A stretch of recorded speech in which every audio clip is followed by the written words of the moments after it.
Welcome to this week's weekly technical analysis. My name is Joel Chandran here at Train to Invest. We're going to examine the Focus 5, the Toronto Stock Exchange, gold, silver, oil, and several related ETFs for the week of September 30th to October 4th, 2013. Let's jump right on in. This is the 3-year weekly chart for the Toronto Stock Exchange. And as you can see on the far right-hand side of your screen, we closed lower than we opened. So not a good sign in terms of strength and momentum. It means things are pulling away from the index. And as you can see, we have 1, 2, 3 weeks of falling highs here. Okay, so we're pulling away, a bit of a pullback. Major news this week was the government shutdown. Is it a big issue? Not yet, because all essential services are still there. It's more of a perception sort of event. Now looking at the MACD and the MACD histogram, both are positive, but you can see that the signal line is coming pretty close towards the MACD line. You may see a crossover next week if things stay the same as we head back down towards support. The histogram bar itself has shrunk significantly compared to the last 2 weeks, where we saw an about even bar being generated. Momentum is pulling away. You can see on the RSI it's heading down, not at such a steep rate, but heading down nonetheless. And finally, on the stochastic itself, we have already a crossover as we head lower. Now remember, both were kind of on the higher end of their ranges, so it's not unusual to see it pull back. There has been quite a bit of support here, 12.7, 12.8 mark, but we could see that go through all the way to 12.5 or rebound next week. My guess would be is we see another long intraday bar or intra-week bar, and we still see a lower close next week.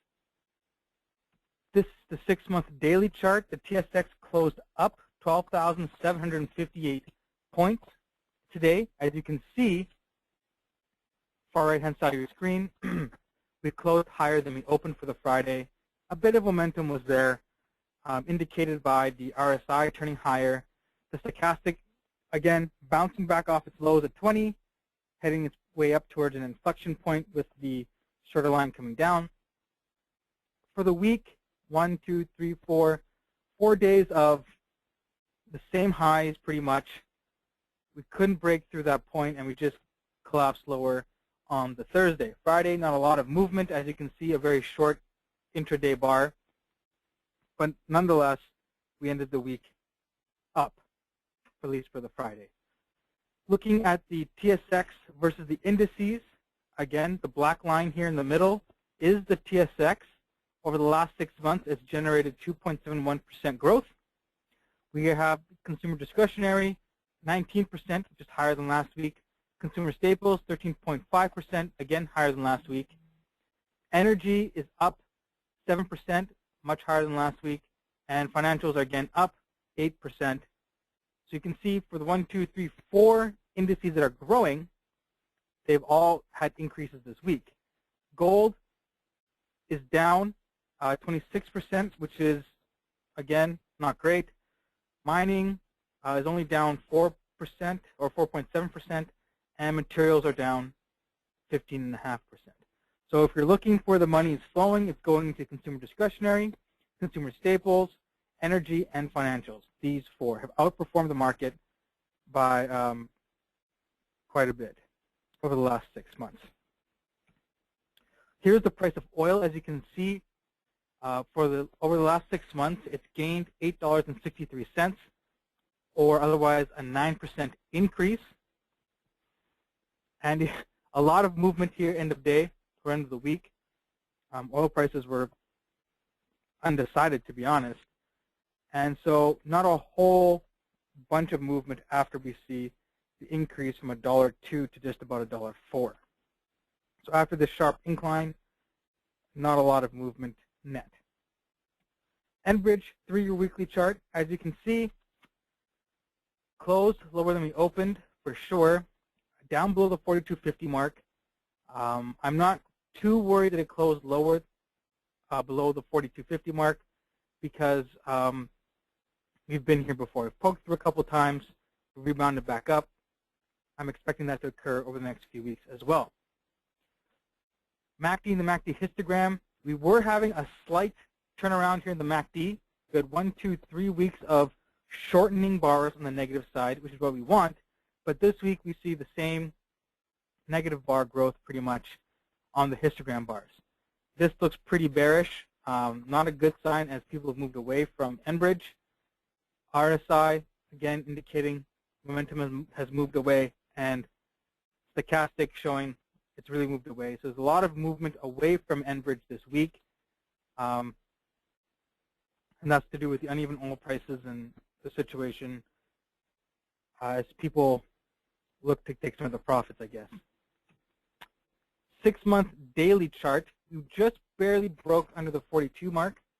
Enbridge closed down at $41.87 on Friday, so just underneath the 42 mark. I'm not highly concerned because at 42, there's a lot of memory, especially if you go back further on the daily chart.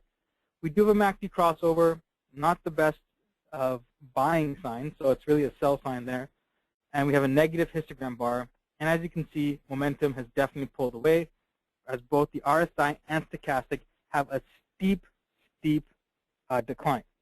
Now, what's interesting to me is that we are at the bottom of the range here, and we're coming close to the bottom of the range here. So I would expect things to start to rise, especially this $42 mark. We could see some appreciation next week as investors, especially institutional investors, look to add more Enbridge. 6-month or 3-year daily or weekly chart for IMO. Again, closed lower than we opened, not a good sign. That's obviously due to the uneven oil prices. We just saw a lot of sideways movement. MACD, the MACD histogram, while both positive, the histogram bars have shrunk for this week. Again, after posting a high for like for the year pretty much, it's bound to come back down a bit. So it broke through the $45 mark here, closed below 45, which is okay for the week. RSI and stochastic both heading lower, but again, coming off those highs, it's bound to be a period of retracement.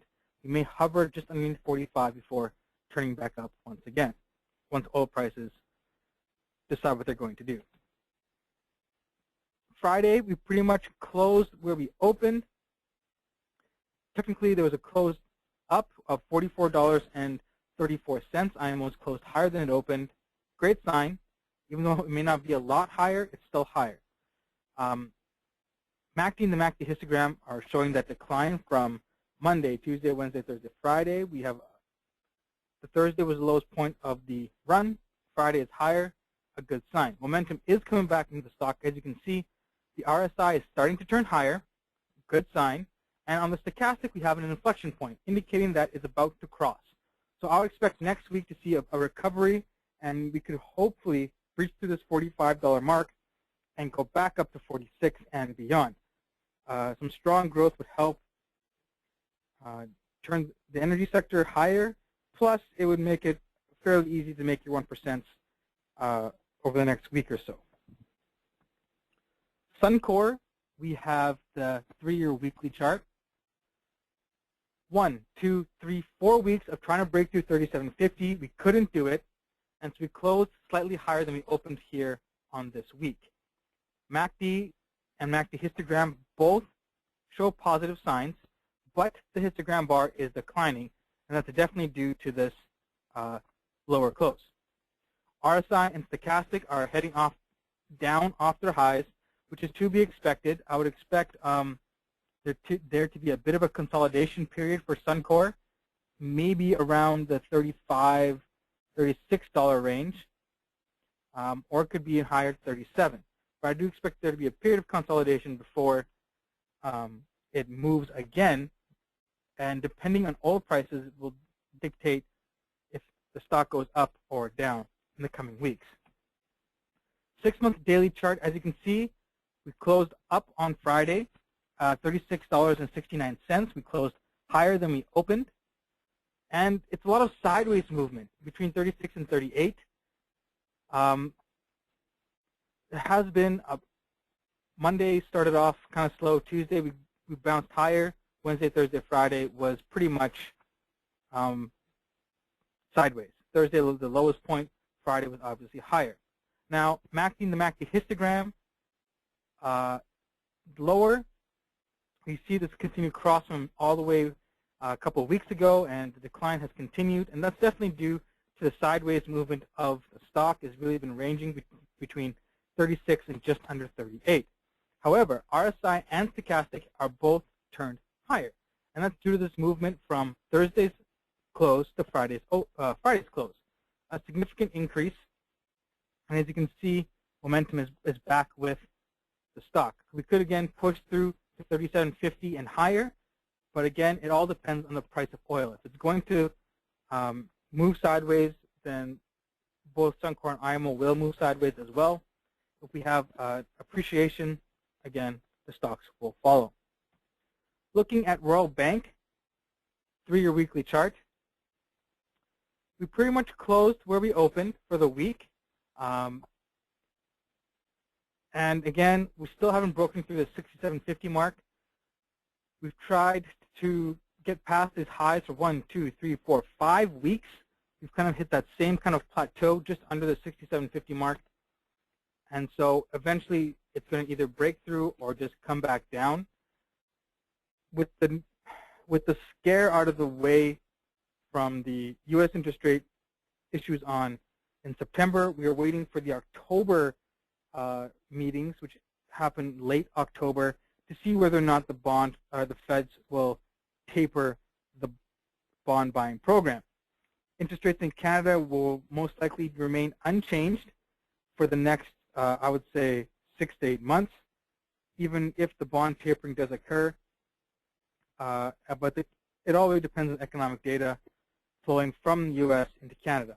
But in terms of Royal Bank, interest rates I expect to stay the same for the short term.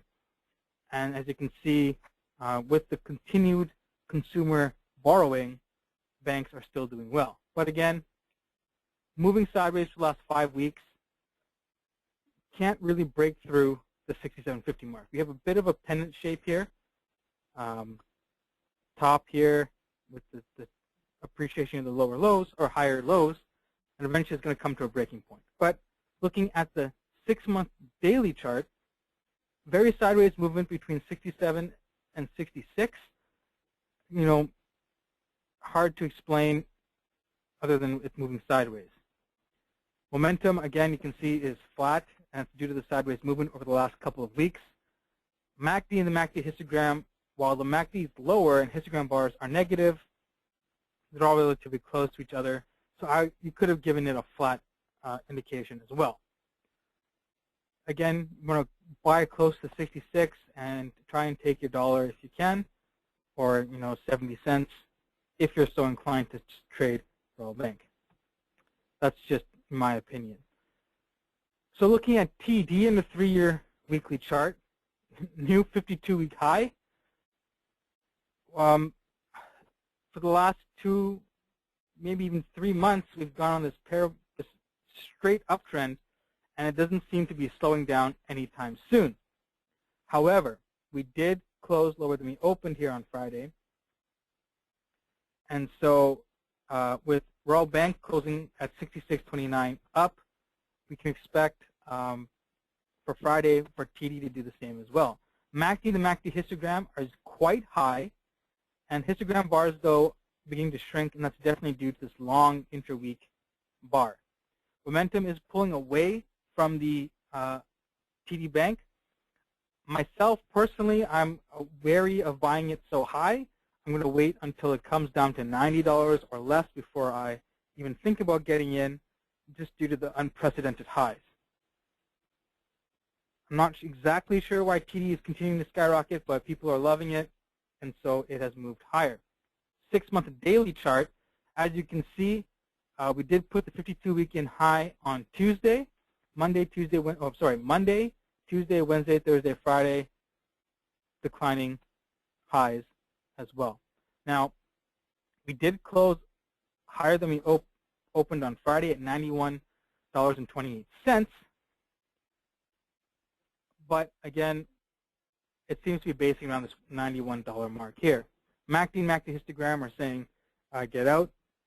RSI is flat after this decline, and stochastic is steeply negative. And that's definitely due to the 5-day drop after the 252-week high. My prediction, my estimate, my guess for next week is that it continues to stay between the $91 and $92 mark. But there still really isn't a good fundamental reason for it to be such an uptrend. Looking at gold, it's down $272 over the past 6 months, or 17.25%. We had a bit of appreciation over the last couple of days before Thursday, Friday, it's heading lower. So what does this mean for the ETFs? Well, we have CGL, iShares Gold Bullion Fund. It just doesn't really want to move.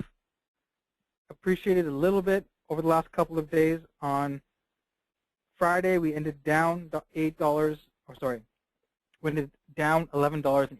So not a ton of movement here on Friday. MACD and MACD histogram still negative but flat. RSI flat, and stochastic we have a crossover barely, but I expect that to turn and be flat as well. Not a ton of movement. I mean, if you got in at the end of July, you've made $1 plus, maybe even $2 if you got out in September before the decline, but over the last 2 weeks, it's just been flat. Doesn't want to go anywhere. HGU down $8.17. We closed lower than we opened on Friday. Same thing, flat all the way through the last couple of weeks. MACD and MACD histogram, all negative, is flat. RSI is slightly heading lower. I could have given it a blue line as well. It's been flat. And stochastic, I gave it a blue because it's a bit of an inflection point, but everything is flat. Both the ETFs for CGL and HDU are flat. Not a lot of movement going along. On HGD, we ended up on the day at $20.67. As you can see, steady appreciation over the last couple of weeks. Green, green, and green. We did break through the $20 mark. Not so sure if we can go back all the way up to $22.50, but if gold continues its decline, it's definitely going to move higher. Gold, I expected gold to appreciate due to the U.S. government shutdown, but it seems like the market doesn't really have faith in its shutdown at all. It's not too worried about the government shutting down. Now, if it's a prolonged period, then there will be an issue, and you will see the market react. But already they're talking about getting back together and going over the bills necessary to get things started up again. So again, the Bear Plus ETF HGD is up for Friday. I expect it to again trade a little more sideways the next couple of days, unless there's some major news about the government shutdown. Silver pricing, steep decline, steep appreciation, and then flat. It's down $5.68 over the last 6 months, or 21%. Looking at the iShares Silver Bullion Fund, SVR, again, besides the 1 day of it dropping flat all across the board, the MACD is below the signal line, so it's negative, but the histogram bars are pretty much the same. You can see a slight appreciation in the histogram bars. RSI and stochastic, both flat. We do have an inflection point here on the stochastic.